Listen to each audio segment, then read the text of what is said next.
Assalamualaikum warahmatullahi wabarakatuh. Innal hamdalillah wa syukurillah, kita panjatkan rasa syukur kita kepada Allah Subhanahu wa taala dan nabi kita Nabi Muhammad sallallahu alaihi wasallam, sehingga kita bisa lagi, sehingga terutama diri Bapak, diri saya sendiri dikasih nikmat sehat, dikasih nikmat iman, sehingga kita dapat berjumpa lagi, sehingga Bapak dapat membuat video-video pembelajaran lagi. Tak ucap kita harus selalu bersyukur karena nikmat kesehatan yang hari-hari ini yang sangat luar biasa mahalnya, teman-teman semua. Pada kesempatan kali ini kita akan melanjutkan pembelajaran dengan materi yang pekan kemarin, yaitu jenis-jenis lembaga sosial.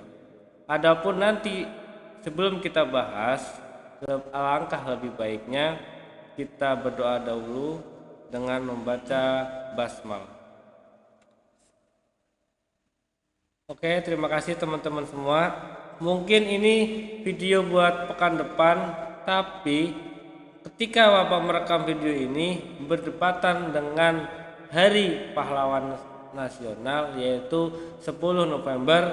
Jadi Bapak ucapkan selamat Hari Pahlawan Nasional. Semoga di 10 November ini kita dapat merenung kembali, kita dapat introspeksi kembali tentang bagaimana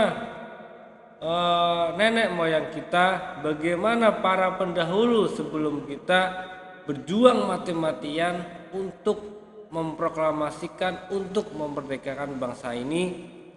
Akibatnya apa? Akibatnya kita bisa tidur nyenyak, kita bisa sekolah dengan santai, kita bisa menikmati kemerdekaan ini sampai hingga sekarang, teman-teman semua. Oke, lanjut ke materi. Di pekan yang lalu kita sudah bahas jenis-jenisnya lembaga sosial, yaitu ada lembaga keluarga, ada lembaga agama kalau tidak salah, dan terakhir yaitu ada lembaga ekonomi.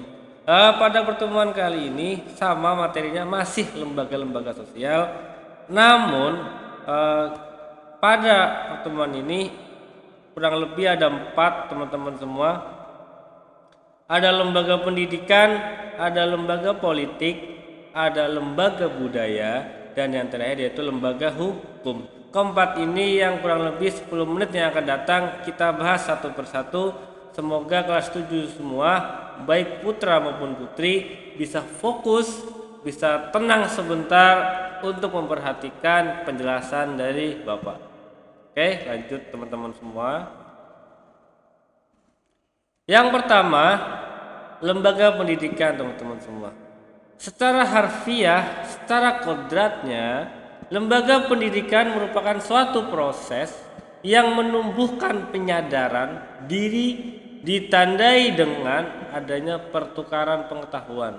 Jadi tidak hanya pemberian pengetahuan, tapi bisa jadi juga pertukaran pengetahuan. Jadi selain menambah pengetahuan yang ada, bisa jadi lembaga pendidikan ini menjadi alat pertukaran pengetahuan, teman-teman semua. Contohnya misalkan kalian belajar di tempat yang lain selain MBS Kampus Sekolah, bisa jadi pengetahuan yang sudah kalian miliki maka akan dikasih ke mereka-mereka yang belum bisa atau belum mengerti, ataupun pengetahuan yang belum kalian miliki bisa diterima atau diambil dari pengetahuan orang lain yang sudah mereka miliki. Adapun fungsi lembaga pendidikan itu ada 2 jenis, teman-teman semua. Yang pertama yaitu tentang fungsi manifest, yang kedua yaitu fungsi laten. Fungsi apakah keduanya ini? Kalau fungsi manifest yaitu mempunyai fungsi yang secara langsung, mempunyai bentuknya itu kelihatan, hasilnya itu kelihatan, teman-teman semua. Jadi outputnya itu kelihatan. Sedangkan dengan fungsi laten itu tidak langsung atau tersembunyi. Bisa jadi perannya mungkin 10-15 tahun yang akan datang baru bisa dirasakan. Contoh dari fungsi manifest ini, pendidikan berguna untuk mempersiapkan para generasi muda dalam mendapatkan pekerjaan di kemudian hari. diaplikasikan dengan pembentukan pendidikan yang namanya sekolah menengah kejuruan atau bisa dikatakan sebutannya SMK. Nah, SMK ini merupakan fungsi pendidikan yang berupa fungsi manifest atau fungsi secara langsung. Jadi anak-anak SMK tujuannya kenapa dibentuk SMK? Mereka semua ketika masuk SMK dan ketika keluar outputnya yaitu tujuannya agar bisa langsung bekerja. Namanya juga SMK, sekolah menengah kejuruan. Sekolah yang sesuai dengan minat dan bakat kita, yang kurang lebih jika dia sudah selesai atau sudah menempuh pendidikan 3 tahun selama SMK, dia berharap bisa mendapatkan pekerjaan dari 3 tahun selama ini yang sudah mereka pelajari. Itu fungsi manifest. Yang kedua, fungsi laten. Contohnya seperti apa? Pendidikan telah mengulur usia perkawinan seseorang. Jadi, secara sadar atau tidak sadar, fungsi laten ini mempunyai arti apa? Pendidikan telah mengulur usia perkawinan. Jadi kalau kalian sadar, coba aja kalian sekolah dari SD 6 tahun, SMP 3 tahun, jadi 9 tahun, SMA 3 tahun, jadi 12 tahun, kuliah kurang lebih ada 4 tahun, jadi ada 16 tahun. Sedangkan kalian masuk ke sekolah di usia 7 tahun, teman-teman semua, 7 ditambah 16 kurang lebih ada 23. Jadi secara garis besar, secara nggak langsungnya, jika kalian target menikahnya setelah lulus kuliah, berarti pendidikan inilah salah satu alat untuk mengulur usia perkawinan kalian semua. Jadi itu fungsi dari laten. Jadi secara nggak langsung tuh pendidikan punya fungsi. Jadi secara sadar atau tidak sadar, pendidikanlah yang bisa mengulur usia perkawinan atau perkawinan dini. Atau bisa disebut kalian baru 19 tahun nikah, 18 tahun nikah, baru dapat KTP usia 17 tahun nikah, dan lain sebagainya, teman-teman. Itu yang pertama, yaitu tentang lembaga pendidikan.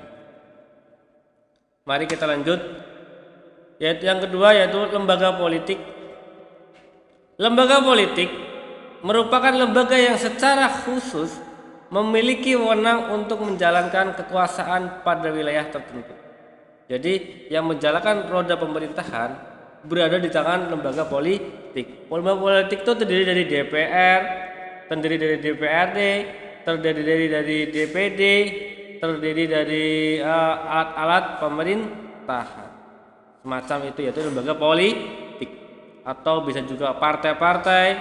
Dalam hal ini, pemerintah merupakan salah satu alat lembaga politik yang secara sah dapat menjalankan wewenangnya. Tujuan dari keberadaan lembaga politik ini antara lainnya yaitu apa?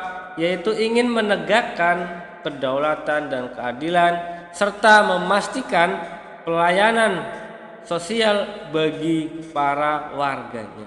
Jadi kedudukan lembaga politik ini mempunyai peran yang sangat penting, teman-teman semua.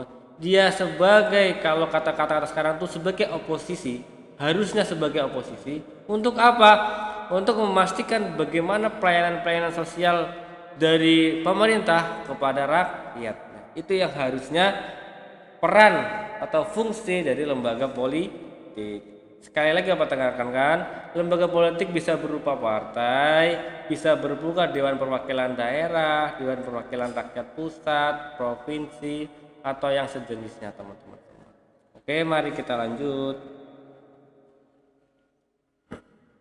Yang kedua, lembaga budaya.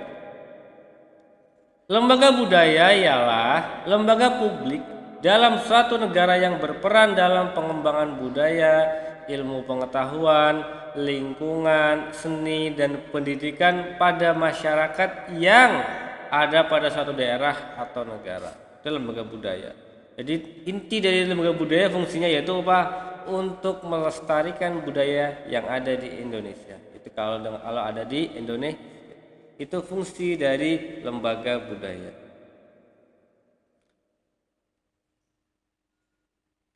Ini fungsi dari lembaga politik tadi antara lainnya yaitu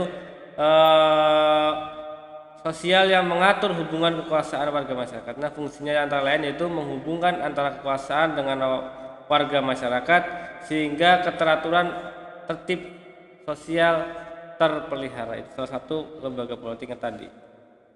Jadi kurang lebih seperti itu teman-teman semua. Penjelasan dari Bapak, ada lembaga budaya, lembaga politik, ada lembaga pendidikan, yang terakhir yaitu ini namanya lembaga hukum. Ini lembaga hukum, apa salah ketik teman-teman semua. Jadi lembaga hukum terakhir. Ini fungsi dari lembaga politik. Yang terakhir yaitu lembaga hukum. Bagaimana dengan lembaga hukum? Lembaga hukum mempunyai fungsi dan peran yaitu apa? Untuk melihat bagaimana pelaksanaan dalam penegakan hukum di setiap daerah, di setiap provinsi, baik maupun di setiap pusat. Itu adalah lembaga hukum. Lembaga yang berwenang untuk menegakkan hukum di daerah tersebut. Itu yang terakhir yaitu lembaga hukum. Jadi kurang lebih seperti itu teman-teman semua. Yang tadi ada lembaga Ada lembaga pendidikan, ada lembaga politik, ada lembaga kebudayaan, dan yang terakhir yaitu lembaga hukum. Jadi kurang lebih selama 10 menit ini penjelasan dari Bapak semoga dapat diterima, dicerna, dan dipahami dengan sebaik mungkin untuk teman-teman semua. Jika ada pertanyaan nanti bisa ditanyakan di press conference nanti pekan depan, atau bisa langsung chat di kolom komentar bawah. Boleh kalian tanya apa saja selagi tidak menyimpang dengan materi. Terima kasih Bapak ucapkan, jazakumullah. Sampai jumpa lagi. Jangan lupa like dan subscribe video ini. Sampai jumpa di pekan depan. Terima kasih. Wassalamualaikum warahmatullahi wabarakatuh.